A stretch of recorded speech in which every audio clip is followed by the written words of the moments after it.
began to go through a heavy grind of survivor's guilt. I was bitter and trying to figure out my purpose and why I wasn't back in the fight. I was being asked to recruit for the Marine Corps and be in parades as a Gold Star sibling. This is me with the riderless horse, with boots reversed in the stirrups to symbolize our fallen brother, Dion. I thought that day was difficult, but this day ended up being much more challenging.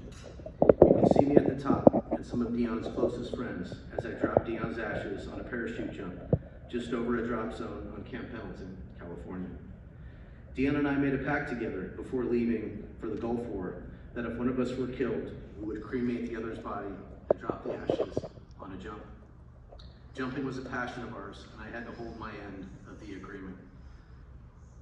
I'll never forget holding Dion's ashes and a heavy plastic bag on my chest, using a K-bar to cut the bag open, and his ashes flying through my face, through my helmet, and through my parachute. You can see the light tint on my chute, which is my brother's ashes, and the beautiful cloud above me. Does anyone see a shape in the ashes?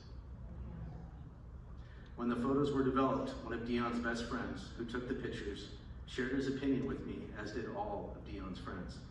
He said, "Do you see a dove flying through the air?" I saw it right away. It brought tangible peace that I never thought I would experience. After Dion's funeral, I was asked by General Gray what I wanted to do. I responded that I wanted to avenge my brother's death and return to the Gulf War. I was told later by General Gray that that wasn't an option due to the 5 Sullivan brothers in World War II that perished on the same ship. He also told me I should not have been operating in the same region as my brother in the Gulf War. I began working with President George Herbert Walker Bush and received a nomination to the United States Naval Academy. Truly bittersweet that I was given the opportunity through my brother's death to begin living my dream.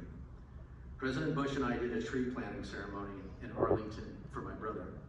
President Bush picked me up from the Naval Academy, took me back, called my mother on January 29th for some years, ensuring she knew Dion was not forgotten.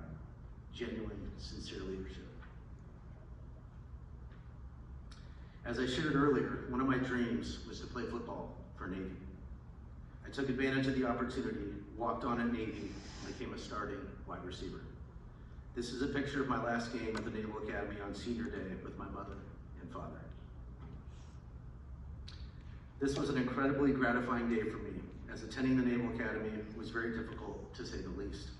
One of the main reasons I didn't receive a nomination after high school was due to my academic standing. Let's just say I was challenged academically compared to many of my peers attending the academy. It took everything I had to make it. With the support of many of my classmates, faculty, and coaches, we succeeded. This is a picture of my unit and me in Kuwait when I was promoted to captain in 1999. This was the exact location where Dion was killed during the Battle of Khafji at OP4. This was a very special time for me, filled with emotions, to walk the ground where Dion took his last breath. Some of the men in my unit served with my brother 8 years earlier. This is a grainy picture of me and a small team serving in East Timor in 1999. I share this with you because out of all the years of my military service, deployments to the Middle East, this operation I was most proud of because it was truly humanitarian related. East Timor was recovering from a coup, and we helped rebuild their infrastructure. Truly purposeful work which would shape my future professional path. It was time for recalibration after my final deployment, and I knew it. Too much pain for my mom, my wife, my daughter, and soon my son. The last thing I wanted to do was leave the Marine Corps, but Jennifer and I knew that it was time. I had to recreate myself and took on a new billet as the director of division schools, teaching 9 different combat specialties. It began to shape my future path, which was development, coaching, mentoring, and teaching. I quickly realized that as I left the military, I wanted to serve youth and young adults in some capacity, as they were our future. In addition, my brother Dion believed in service and philanthropy as well. I built a character and leadership development model and program that I teach in numerous capacities today.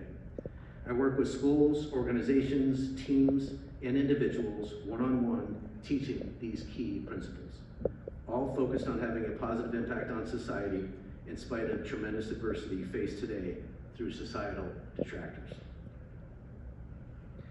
I consult with a small company in Utah called Story Rock that creates commemorative books and documentaries for Korean, Vietnam, and Gulf War veterans.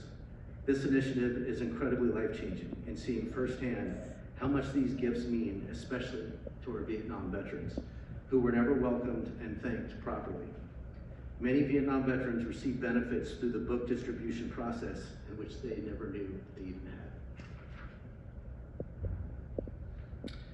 I now work for Lawrence Livermore National Laboratory and take great pride in managing a new program to ensure our workforce is populated with men and women who served our country and bring real-world, authentic approach to our work, ensuring we provide the best security and defense that we can for our nation. This is our website at the laboratory, focused on strategic outreach and recruiting for military and veterans for a world-class workforce. Our organization, one organization I am proud of to support, is Children of Fallen Patriots. The organization provides financial aid to Gold Star children, children whose parents were killed while serving our country. I make an annual trip to the Children of Fallen Patriots Gala, providing funding from Lawrence Livermore National Laboratory for these deserving children. In addition, we provide summer internships. We had our first Gold Star student this summer of 2022.